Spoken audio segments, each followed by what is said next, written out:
What is going on, everybody? Welcome back to the channel. After Sound here, bringing you Splinterlands content every single day. We also stream right here on this channel every Tuesday, Thursday, and Sunday morning, so come by and say hello. All right, guys, I want to talk about pack burning, and opposed to card burning is mainly the topic here. And obviously the main focus is going to be on Chaos Legion, as Chaos Legion is the most overprinted set out of everything that we have. Rebellion is still in print, right? So we're just going to exclude that. And then, all the others probably are at a decent place. Although you could probably say that Rift Watchers is overprinted, at least in terms of the demand for where it is at. But Chaos Legion has become almost pathetic, right? I mean, granted, we're up a little bit today, but we were down in like the 30-cent range. In fact, I mean, the buy orders, the bids might still be in the 30-cent range. There might have just been a buy that came in and pushed the price back up to 48 cents.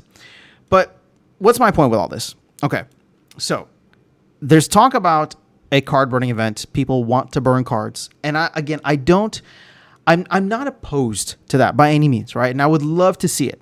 All I'm trying to do is just think a little bit outside the box here and provide a different perspective. And you guys are free to poke holes in it because, again, I'm not perfect, so I don't know if this is the right solution. I'm just throwing the idea out there.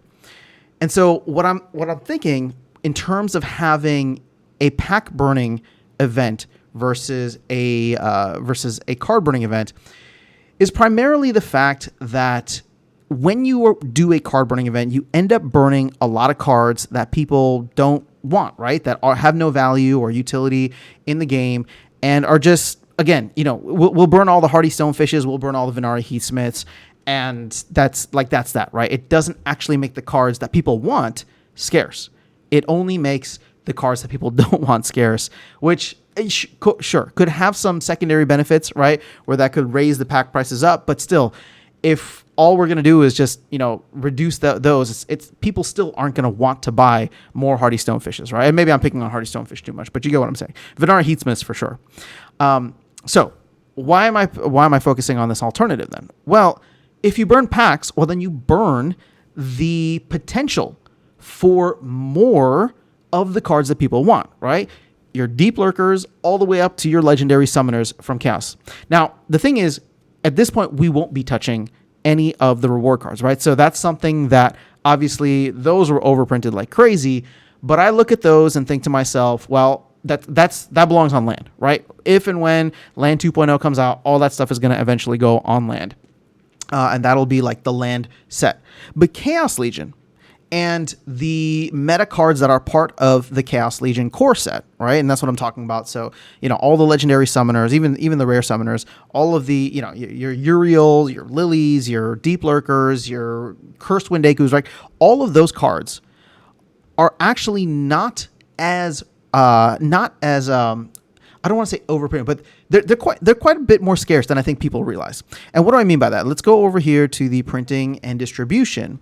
And I've run the math already across all the rarities. And again, it's just rough numbers here. But when you look at it, right, even the commons, which had, we'll just say, 1.2 million BCX printed, even those, if you max all of the ones that are currently out there and not burned yet, what you end up getting is a max of 3,000 copies. Okay, so even for your Cruel Cephalopod, or where's the one I was picking on earlier, right? So Mycelic Slipoid or your Hardy Stonefishes, if people wanted to have a max copy of that, and maybe you don't need a max copy, right? But if you wanted to have it, there would only be 3,000 copies available. And that's going to be the same rough number across all the rarities. Maybe we'll just say 3,000 to 4,000. Now, again, we don't know what comes in the future. I'm trusting the team's kind of direction here. I think Matt's done a good job, and I want to follow and see where he's able to go in the future in terms of what he's planning. He's talking about bringing tens of thousands, 100,000 players in, right? He's really trying to think big with the marketing to see how many eyeballs they can get to come and check out the game and to start investing or playing or however people want to interact with the ecosystem.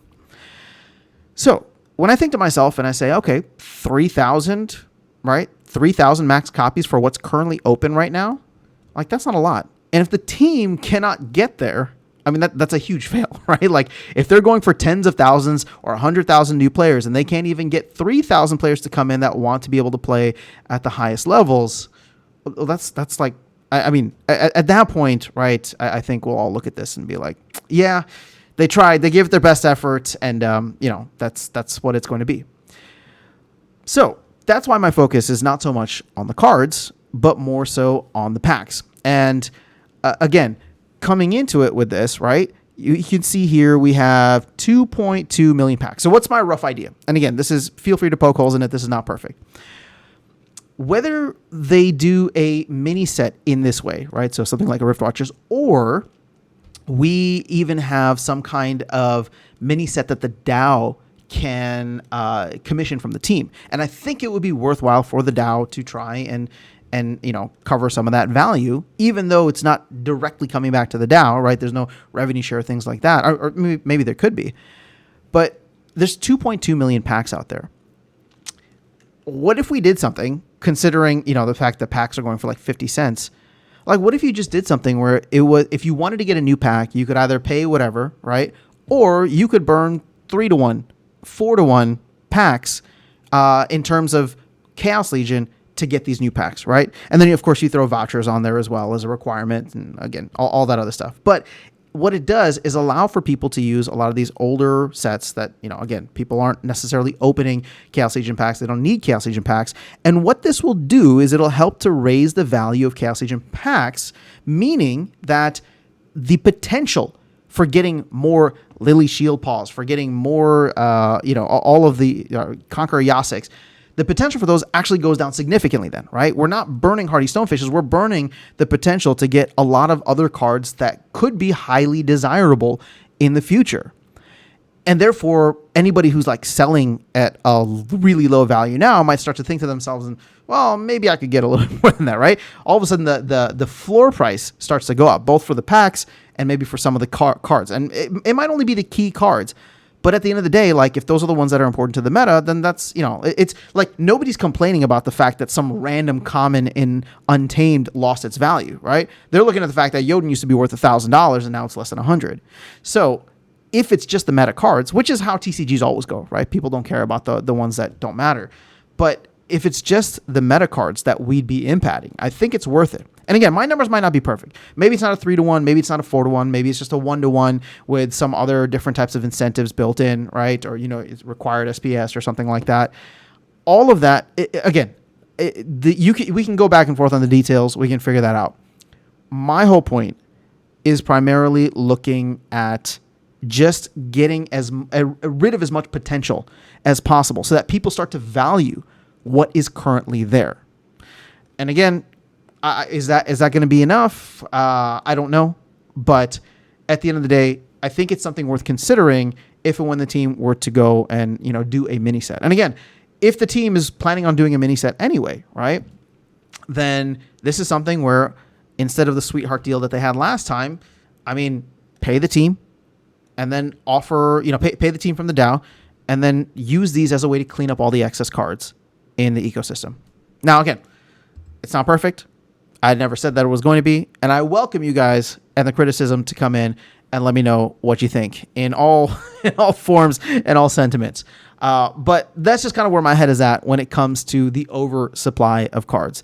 I have come to terms with the reward cards being essentially what is going to fill land at some point in the future.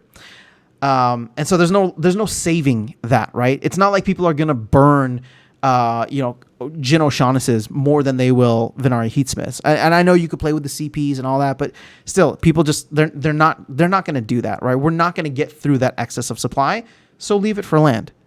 And just focus in on here on the core sets, the sets that people actually need to buy. Not what they can earn and win, but what they actually need to buy. So that's all I have for you guys in this video. Let me know your thoughts in the comments below. Otherwise, I'll catch you all in the next one and see you around the game. Take care.